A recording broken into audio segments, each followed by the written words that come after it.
Plaza adalah kompleks bangunan garmen yang terletak di Savar, Bangladesh. Pada tanggal 24 April 2013, kompleks ini mengalami keruntuhan yang sangat tragis, menyebabkan salah satu bencana pabrik garmen yang terburuk dalam sejarah. Faktor penyebab runtuhnya Rana Plaza yaitu adanya pelanggaran konstruksi dan keamanan bangunan. Rana Plaza terdiri dari beberapa lantai yang menampung pabrik-pabrik garmen. Bangunan tersebut diduga tidak memenuhi standar keamanan dan konstruksi yang memadai. Ditemukan adanya retakan pada dinding dan lantai, namun produksi masih tetap berlanjut tanpa adanya evakuasi.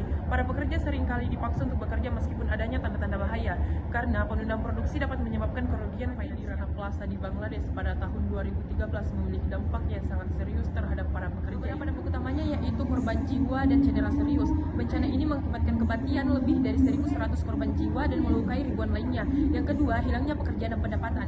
Setelah runtuhnya Rana Plaza, banyak pabrik garmen yang terdapat di dalamnya ditutup, yang mengakibatkan para pekerja kehilangan pekerjaan mereka dan sebagai akibatnya mereka mengalami kehilangan pendapatan. Tragedi Rana Plaza di Bangladesh menimbulkan banyak tanggung jawab sosial atau CSR yang telah dilakukan oleh perusahaan. Yang pertama, memberikan bantuan finansial kepada korban. Yang kedua, inspeksi kepada pabrik untuk meningkatkan keamanan dan keselamatan. Dan yang ketiga, peningkatan upah dan kondisi. Dalam peristiwa Rana Plaza di Bangladesh, ada beberapa langkah-langkah yang dilakukan agar tragedi ini tidak terjadi di masa depan. Yang pertama ialah pembentukan aliansi untuk keselamatan bangunan. Yang kedua, kemitraan untuk keselamatan api di Bangladesh. Yang ketiga, peraturan dan standar yang diperketat. Yang keempat, peningkatan kesadaran dan pelatihan. Yang kelima, peningkatan transparansi dan pelaporan. Dan yang keenam ialah peran serikat pekerja. Terdapat dugaan penekanan biaya dan profitabilitas yang disebabkan oleh penerapan biaya yang tinggi terhadap pemilik pabrik garmen yang pada akhirnya menyebabkan peningkatan profitabilitas kepada pemilik pabrik.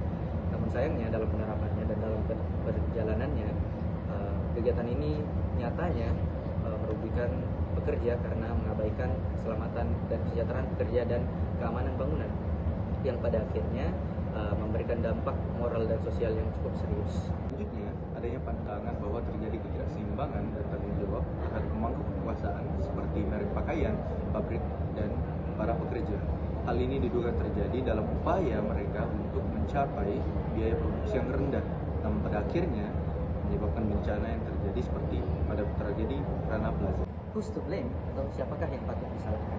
Sejauh ini menurut publik yang melihat atau memandang tragedi dari Rana Plaza ini menganggap bahwa yang patut disalahkan atau bahkan yang sangat patut disalahkan adalah para pemangku kekuasaan atau para pemilik dari pabrik yang mana pada dugaannya mereka ingin mencapai profitabilitas yang tinggi sehingga mengorbankan keamanan bangunan dan kesejahteraan para pekerja sehingga menyebabkan terjadinya tragedi pada Rana Plaza yang tentunya menyebabkan kerugian moral dan sosial yang cukup serius.